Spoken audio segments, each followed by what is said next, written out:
नमस्कार, मी प्रशांत कदम. महाराष्ट्राच्या विधानसभेमध्ये धर्मस्वातंत्र्य कायदा मंजूर झालेला आहे.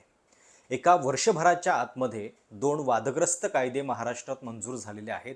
याच्या आधी नागरी सुरक्षा कायदा आणि आता धर्मस्वातंत्र्य कायदा. दोन्ही कायद्यांच्यामध्ये एक समानता आहे की नाव अतिशय गोंडस दिलं जातं, पण प्रत्यक्षात त्या कायद्याचा उद्देश वेगळा असतो. जसं की नागरी सुरक्षा कायदा, याच्यामध्ये नागरिकांच्या सुरक्षेपेक्षा सरकारची सुरक्षा आणि अर्बन नक्षल विरोधी कायदा अशा पद्धतीचा हा कायदा खरं तर आहे.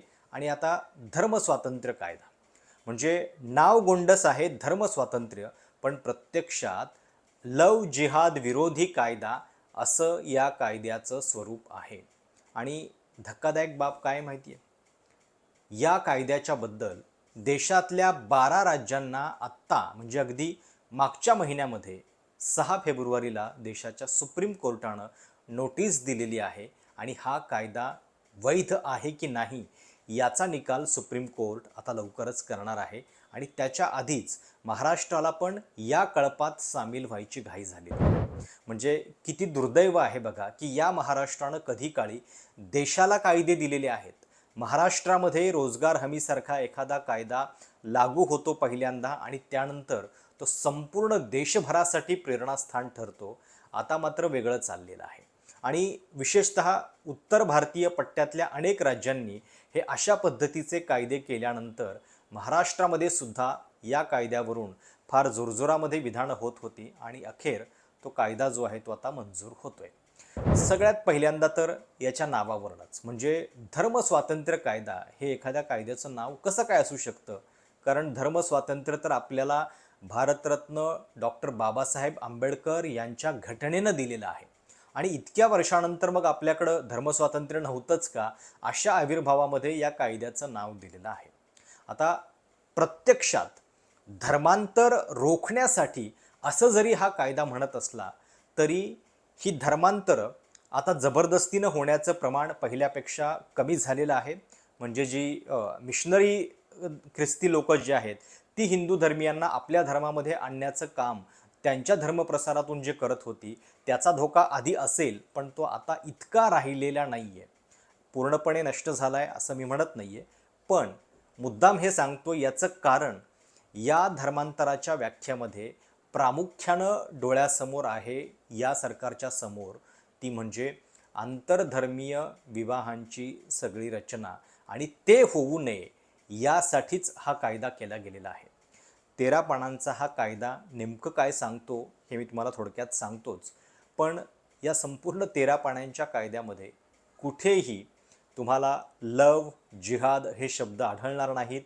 पण तरीसुद्धा हा कायदा एक प्रकारे अँटी लव जिहाद विरोधी कायदा सामान्य भाषेत असं जरी म्हटलं तरी काही हरकत नाही आहे, कारण मुळात त्याच उद्देशानं आणि त्याच टायमिंगला हा कायदा आणला गेलेला आहे. आता काय नेमकं याच्यामध्ये म्हटलेलं आहे, सुरुवातीला आपण या कायद्याची उद्देश आणि कारणं याच्याबद्दल सरकारनं काय म्हटलेलं आहे हे बघूयात. सुरुवातीला सरकार असं म्हणतंय की बळजबरीनं, अनिच्छेनं किंवा नागरिकांच्या मुक्त संमतीवर प्रभाव टाकून केल्या जाणाऱ्या धर्मांतराच्या घटनांमध्ये वाढ होत आहे आणि विविध संस्थांद्वारे त्याच घटना संघटित रीतीने घडवून आणल्या जात आहेत.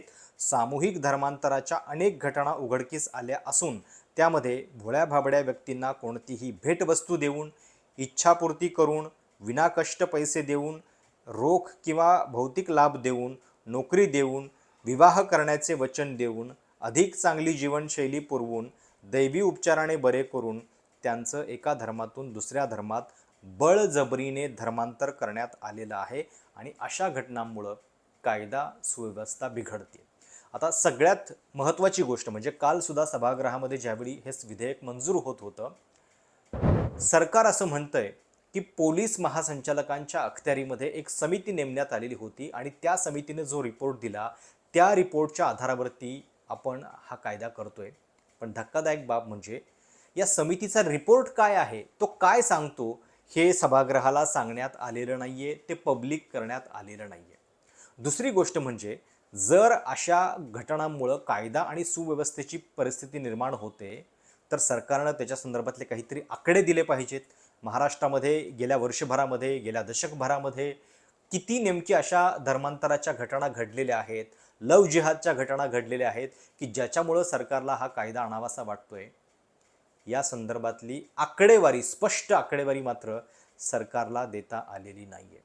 उगीच मोघमपणे दावे बरेच केले गेलेले आहेत, पण प्रत्यक्ष तथ्य आणि आकड्यांच्या जोरावरती कुठंही याला आधार जो आहे तो या कायद्यामध्ये दिसत नाहीये. सगळ्यात पहिली आणि महत्त्वाची गोष्ट म्हणजे सक्तीनं जर कोणी धर्मांतर करून घेत असेल, बळजबरीनं वेगवेगळ्या आमिषांनी, तर अर्थातच एक सजग नागरिक म्हणून, एक विवेकी नागरिक म्हणून आपण या सगळ्याचा विरोधच करू. पण प्रश्न तो नाही आहे. प्रश्न हा आहे की याला धर्मांतर रोखणारा, सक्तीनं धर्मांतर रोखणारा कायदा म्हणून एक प्रकारे लव जिहाद किंवा हे जे लोक आहेत, लव जिहाद ही टर्म खरं तर पूर्णपणे बोगस टर्म आहे. जरी त्याची सुरुवात केरळमध्ये झालेली असली कम्युनिस्टांच्याकडनं, तरीसुद्धा सरकारला सभागृहामध्ये देशाच्या संसदेत सांगावं लागलेलं आहे नंतर की अशा पद्धतीची लव जिहादची कुठलीही घटना सरकारी दरबारी नोंद नाही आहे, हा शब्द नाही आहे. दुसरी गोष्ट लक्षात घ्या की याच्यामध्ये जे महिला आणि पुरुष म्हणजे तरुण तरुणी 18 आणि 21 वयाचे आहेत, सज्ञान आहेत, त्यांच्या विवेकावरती इथं प्रश्नचिन्ह निर्माण केलं जाते. म्हणजे ते जे निर्णय घेतात त्या निर्णयामध्ये सरकारला हस्तक्षेप करायचा आहे.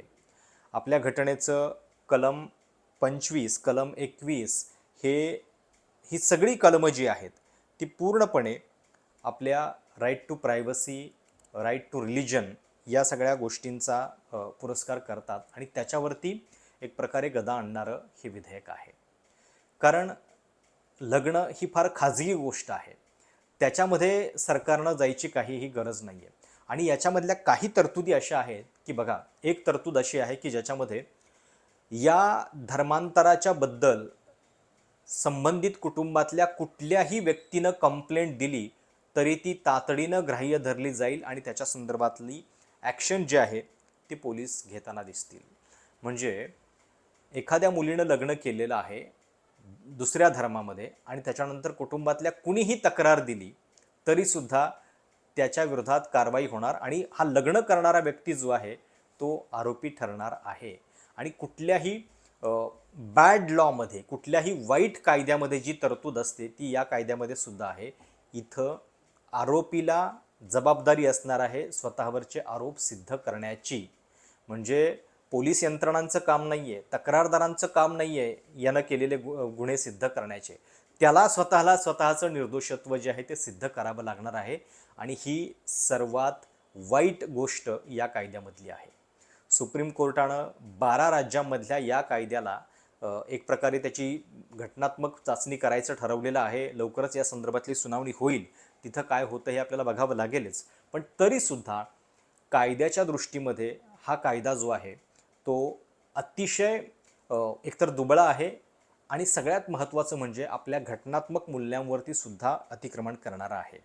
आता सगळ्यात महत्त्वाचं बघा, म्हणजे याच्यातली पहिली व्याख्या जी आहे, आमिष याचा अर्थ काय आहे, तर त्याच्यामध्ये कुठलीही भेटवस्तू देणं, इच्छापूर्ती करणं, विनाकष्ट पैसे देणे, नोकरी देणे, विवाह करण्याचे वचन देणे, अधिक चांगली जीवनशैली, एखाद्या धर्माची प्रथा दुसऱ्या धर्माच्या तुलनेत हानिकारक दर्शवणे वगैरे वगैरे. म्हणजे कुठल्याही साध्या कारणामध्ये सुद्धा हे आमिष जे आहे ते दाखवलं जाऊ शकतं आणि त्या अर्थानं त्याच्या विरोधातली कंप्लेंट जी आहे ती होऊ शकते. दुसरी एक धक्कादायक गोष्ट ह्याच्यातली ही आहे की इथं अशा एखाद्या धर्मांतरामध्ये जे साक्षीदार असतील, जे लोक त्या व्यक्तीला मदत करतील, त्यांच्यावरती सुद्धा कारवाई होणार आहे. म्हणजे उद्या जर एखाद्या सज्ञान महिलेनं आणि पुरुषानं लग्न करायचं ठरवलं तर त्यांच्या लग्नाला जे साक्षीदार असतील त्यांना सुद्धा या कायद्याची भीती वाटावी आणि त्यांनी मुळात ही लग्न करूच नयेत, अशाच पद्धतीनं हा कायदा जो आहे तो बनवण्यात आलेला आहे. आणि म्हणून ही या संपूर्ण कायद्यातली फार धक्कादायक गोष्ट आहे. आता हा कायदा विधानसभेमध्ये मांडताना देवेंद्र फडणवीस यांनी हे सांगितलं की राईट टू रिलिजन हा राईट टू कन्व्हर्जन होऊ शकत नाही. हे बरोबर आहे, पण दुसरीकडे तुम्ही सज्ञान महिला आणि पुरुषांचा हक्क जो आहे तो सुद्धा हिरावून घेऊ शकत नाही. विवाहासाठी त्यांना निवडू द्या त्यांचा जोडीदार, आणि त्यांनी जणू हे विवाह करूच नयेत, कसे करतायत बघू, अशा पद्धतीनं या कायद्यातल्या एक एक तरतुदी याच्यामध्ये लावल्या गेलेल्या आहेत. आता कायद्यामध्ये आपल्याकडं अशा पद्धतीची धर्मांतरं रोखण्यासाठी स्पष्ट तरतूद नाही आहे. फसवणुकीचे गुन्हे दाखल होतात, पण विशिष्ट पद्धतीनं त्याला टार्गेट करण्यासाठी अशा पद्धतीचा कायदा आवश्यक आहे असं देवेंद्र फडणवीस यावेळी म्हणाले. आणि सगळ्यात महत्त्वाची गोष्ट म्हणजे अशा पद्धतीच्या केसेस आढळल्यानंतर जे धर्मांतर झालं असेल ते पुन्हा नल अँड वॉइड म्हणजे शून्यवत करण्याचा अधिकार सुद्धा सरकारनं स्वतःकडे ठेवलेला आहे. न्यायालयानं सांगितल्यानंतर पुन्हा त्या संबंधित महिलेचा धर्म जो आहे तो तिचा पूर्वीचा होईल. सोबतच जर समजा त्या दाम्पत्याला मूल झालं आणि त्याच्यानंतर ते वेगळे होत असतील तरी सुद्धा त्या मुलाचा धर्म हा आईचा धर्म असेल असं सुद्धा कायद्यात म्हटलेलं आहे. कस्टडी ही बाळाची आईकडे असेल आणि कुठल्याही परिस्थितीनं जो संपत्ती हक्क असेल, वारसा हक्क असेल, त्याच्यामध्ये त्या मुलाला सगळ्या गोष्टींवरती क्लेम करता येईल.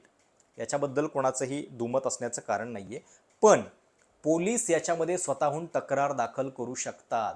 एखाद्या घटनेमध्ये जर कोणी तक्रार दाखल केली नसेल तर पोलीससुद्धा त्याची दखल घेऊ शकतात. म्हणजे आता बघा की राजकीयदृष्ट्या अशा पद्धतीची उदाहरणं जी आहेत ती हिंदू आणि मुस्लिम करण्यामध्ये किती वापरली जातात हे आपल्याला राज्यातल्या काही घटनांवरून माहिती आहे. अशा परिस्थितीमध्ये त्या संबंधित कुटुंबाचा विषय नसेल आणि पोलिसांनी जरी तक्रार केली तरीसुद्धा त्याच्यामध्ये कारवाई होणार आहे. आणि कारवाईसुद्धा या संपूर्ण प्रकरणातली 7 वर्ष तुरुंगवास, 1 लाख आणि कधी 5 लाख रुपये दंड अशा पद्धतीची आहे. मुख्यमंत्री देवेंद्र फडणवीस अनेक वेळा म्हणाले हा कायदा मंजूर होत असताना कुठल्याही एका धर्माच्या विरोधात नाही आहे, सगळ्यांसाठी समान आहे वगैरे वगैरे. पण जसं नागरी सुरक्षेच्या बाबतीत तसंच याही कायद्याच्या बाबतीत हा मुळातच कायदा अशा पद्धतीनं एका विशिष्ट धर्माला रोखण्यासाठी किंवा त्यांचे आंतरधर्मीय विवाह रोखण्यासाठीच केला गेलेला आहे. हे जवळपास या कायद्यातल्या सगळ्या तरतुदी बघितल्यानंतर आपल्याला दिसतंय. काय नेमके मुख्यमंत्री म्हणाले विधानसभेमध्ये हा कायदा मंजूर होत असताना, ऐका. आता याच्यामध्ये व्याख्या देखील अतिशय स्पष्ट केलेल्या आहेत. प्रतिबंधित काय आहे? प्रतिबंधित आहे कुठल्या पद्धतीनं धर्मांतर होतं, तर ज्याच्यामध्ये आमिष असेल, जबरदस्ती असेल, त्या ठिकाणी फसवणूक असेल, बळजबरी असेल, लबाडी असेल किंवा अल्पवयीन अशा पद्धतीचं धर्मांतरण असेल, गैरवाजवी प्रभाव असेल, अशा धर्मांतरणाला बेकायदेशीर धर्मांतरण ठरवण्यात आलेलं आहे. या पद्धतीनं केलेलं कुठलंही धर्मांतरण हेच फक्त या ठिकाणी बेकायदा धर्मांतरण होणार आहे. आणि जसं मी उल्लेख केला की या सगळ्या ज्या गोष्टी आहेत, म्हणजे पुन्हा इंग्रजीत सांगायचं झालं तर allurement, coercion, deceit, force, misrepresentation, threat, undue influence आणि फ्रॉड यापैकी काही वापरून जर एखादं धर्मांतरण झालं असेल तर हा कायदा त्या धर्मांतरणाला एक प्रकारे प्रतिबंधित करतो आणि त्याला बेकायदेशीर ठरवतो. आणि या संदर्भात अशा पद्धतीनं कोणी वागू नये या संदर्भातली कायद्यातल्या तरतुदी आहेत. आणि या कायद्यातल्या तरतुदीचं जर उल्लंघन करून त्या ठिकाणी एखाद्याचं धर्मांतरण केलं असेल तर धर्मांतरण करणारा व्यक्ती किंवा संस्था हे ज्या पद्धतीनं ते इन्व्हॉल्व असतील त्या पद्धतीनं त्या ठिकाणी शिक्षेस पात्र असतील. आणि अशा पद्धतीनं झालेलं धर्मांतरण हे नल अँड वॉइड होईल. हे धर्मांतरण झालेलं नाही अशा पद्धतीनं शून्यवत व निरर्थक असं त्या ठिकाणी होईल. या कायद्यावरती शिवसेना ठाकरे गटानं सरकारचं समर्थन केलं. भास्कर जाधव हे सभागृहामध्ये बोलत असताना त्यांनी सांगितलं की मला या कायद्यामध्ये कुठेही आक्षेपार्ह असं काही वाटत नाही आहे असं म्हणत त्यांनी या कायद्याला समर्थन केलं. पण मुळात या कायद्यामध्ये ज्या गोष्टी दडलेल्या आहेत, ज्या सांगितलेल्या नाही आहेत, ज्या कागदावर दिसत नाही आहेत त्या ओळखणं आवश्यक होतं.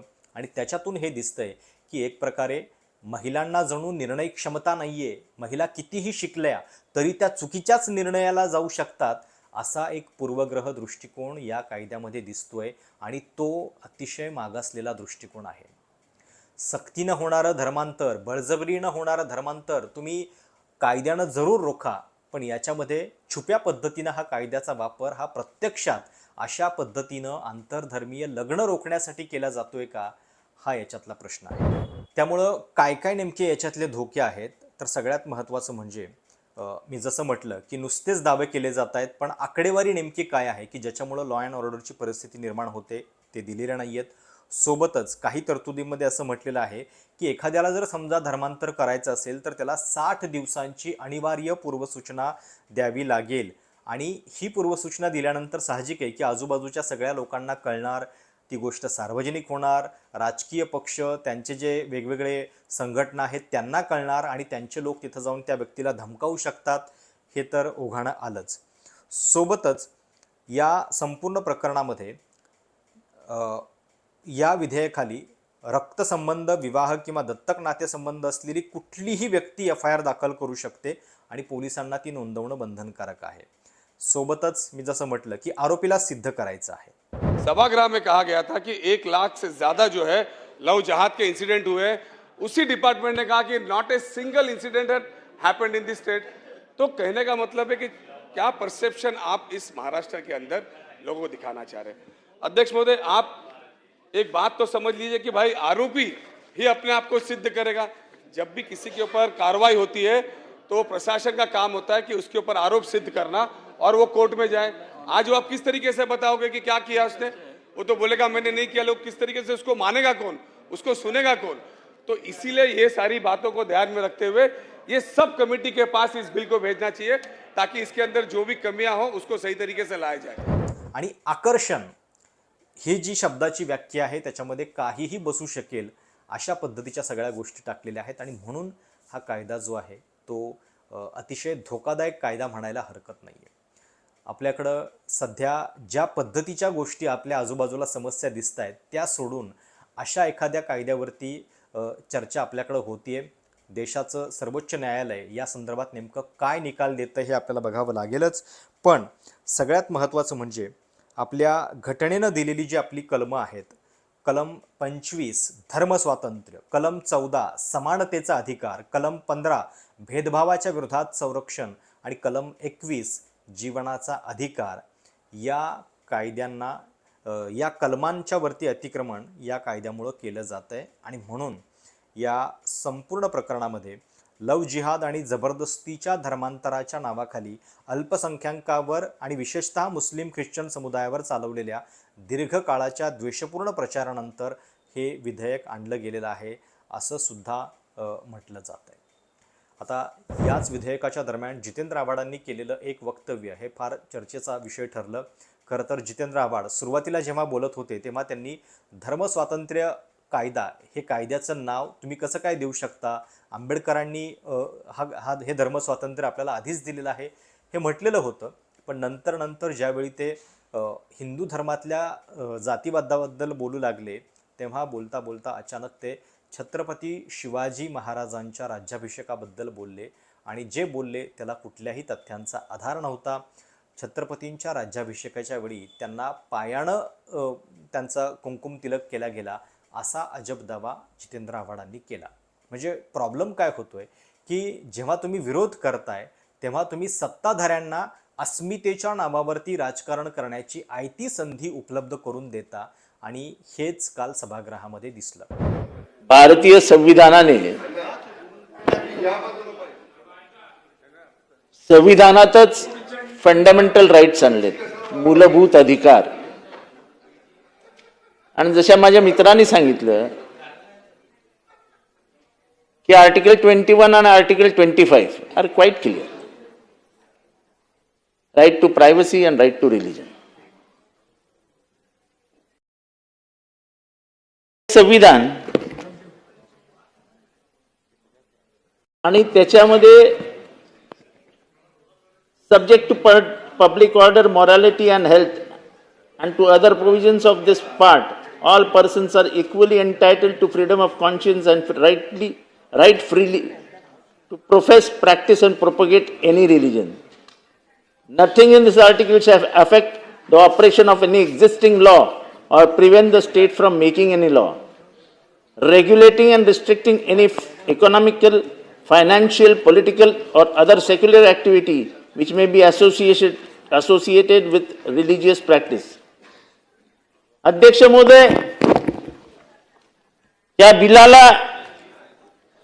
या बिलाच्या हेतूला आमचा विरोध आहे. बिलाला विरोध नाही. छत्रपती शिवाजी महाराजांच्या इतिहासाबद्दल दोन्ही बाजूंनी केवळ आपण अभिनिवेश आणि पराक्रमाच्या गोष्टी आणि अशा भ्रामक गोष्टी करून चालणार नाही. त्यांचं जे जीवन आहे त्याला जोपर्यंत आपण म्हणजे तार्किक लॉजिकली बघत नाही तोपर्यंत या सगळ्या पराक्रमाच्या सगळ्या गाथांमधून आपल्याला खरे शिवाजी महाराज सापडणार नाहीत आणि तेच काल आपल्याला या निमित्तानं बघायला मिळालं.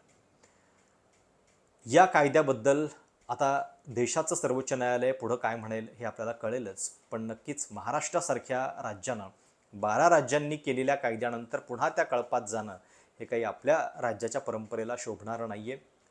तुम्हाला या सगळ्याबद्दल नेमकं काय वाटतं? तुमच्या सूचना आणि प्रतिक्रिया नक्की कळवा. चॅनल सबस्क्राईब करायला विसरू नका. धन्यवाद.